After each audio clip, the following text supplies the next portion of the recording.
রহমতুল্লাহ। আমার বন্ধুরা,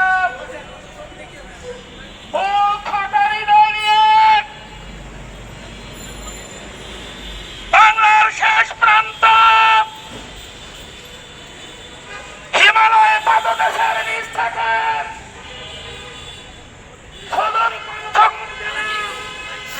তেতুলিয়া উপজেলা থেকে বারবার এই দেশ গেলেন অধিকার আদায়ের জন্য আমরা এসেছি। কিন্তু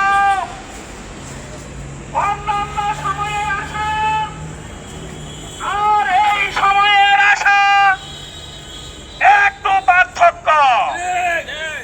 সেই পার্থক্যটুকু হচ্ছে অধিকার আদায়ের জন্য আন্দোলন করেছি জয় অধৈর্য। আমার বন্ধুরা, অতি দুঃখের সাথে বলতে হয়,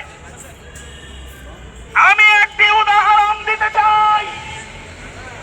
একটি বাবার দুটি সন্তান একসাথে তাদেরকে খেতে দিয়েছে। বাংলার মাননীয় সাবেক প্রধানমন্ত্রী দেশ নেত্রী বেগম খালেদা জিয়া 1994 সালে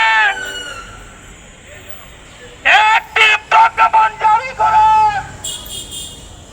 রেজিস্টার প্রাইমারিকে 500 টাকা ভাতা প্রদান করেন।